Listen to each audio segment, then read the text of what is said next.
Қайырлы күн, құрметті студенттер. Мен Наурызбай Ерлан Амангелдіұлы, Шоқан Уәлиханов атындағы Көкшетау университетінің құқық кафедрасының лекторы. Бүгінгі қылмыстық құқықтың ерекше бөлімінде талқылайтын тақырыбымыз сот төрелігіне және сот төрелігін орындау барысындағы жазалардың орындау тәртібіне қарсы қылмыстық құқық бұзушылықтар туралы айтатын боламыз. Бұл баптарды айту барысында жоспарына тоқталатын болсақ, сот төрелігіне және жазалардың орындалу тәртібіне қарсы қылмыстық құқық бұзушылықтардың жалпы сипаттамасы беріледі. Сот төрелігіне және жазалардың орындалу тәртібіне қарсы қылмыстық құқық бұзушылықтардың құрамына заңды талдау жасаймыз. Және сонымен қатар сот төрелігіне және сонымен қатар жазалардың орындалу тәртібіне қарсы қылмыстық құқық бұзушылықтардың түрлері туралы ойымызбен бөлісетін боламыз. Жалпы бұл дәрістің мақсаты сот төрелігіне және жазалардың орындалу тәртібіне қарсы қылмыстық құқық бұзушылықтардың топтастырып, олардың белгілері мен нысандарын айқындап, және олардың түрлеріне тоқталып, онымен таныстыратын боламыз.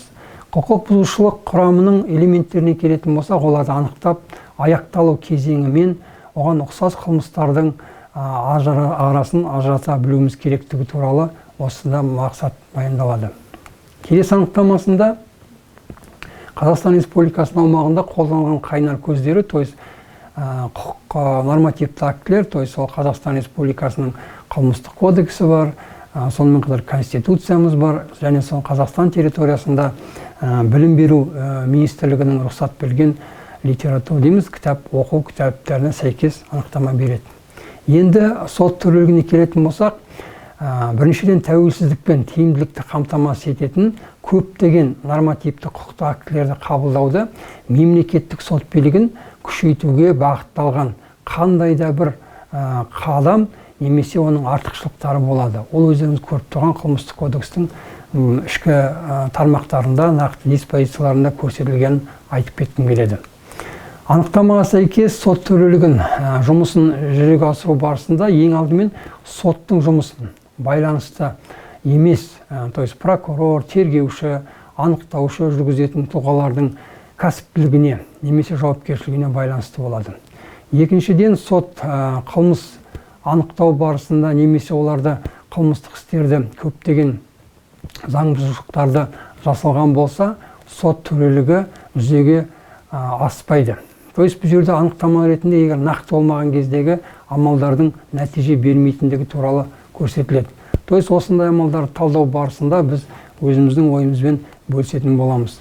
Нақты айтатын болсақ, жаңа қылмыстық кодекстің қабылдануына байланысты бұрын мысалға кодекс бойынша қылмыс болып келген кейбір іс-әрекеттер, мысалға нақты құрамдарға келген кезде жер аударылған мысалға орыннан немесе еңбек ету, емдеу, мысалы еңбекпен тәрбиелеу мәселесі мысалға және қашып кету сияқты әрекеттер келген кезде бұл қылмыстың кейбір баптарында түзетулер енгізгені туралы анықтама береді.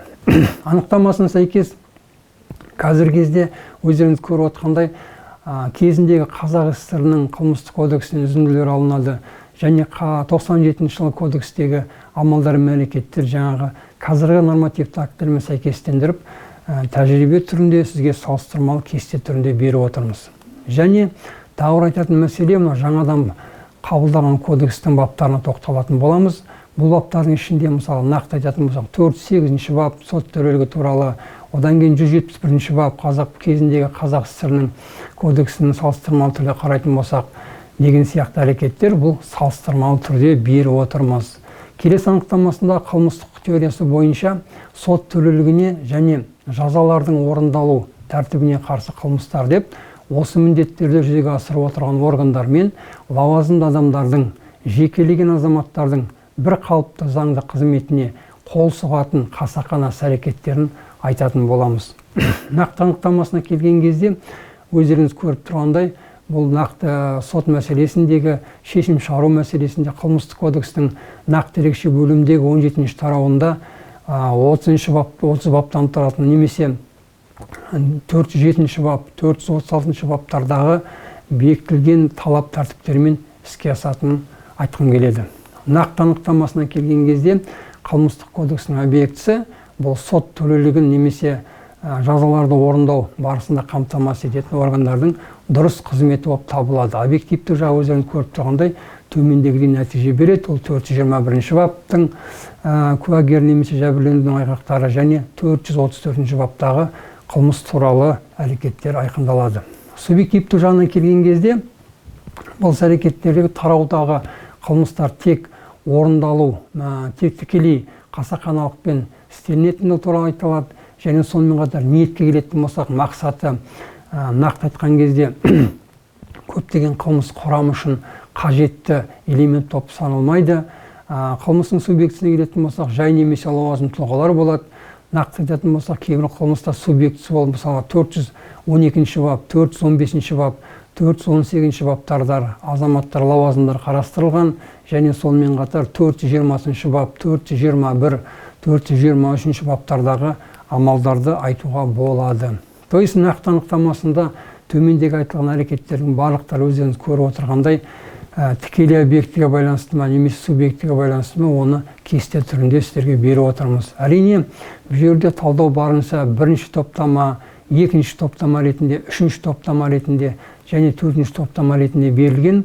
Бұл баптардың барлықтары алдарыңызда кесте түрінде айқындалған.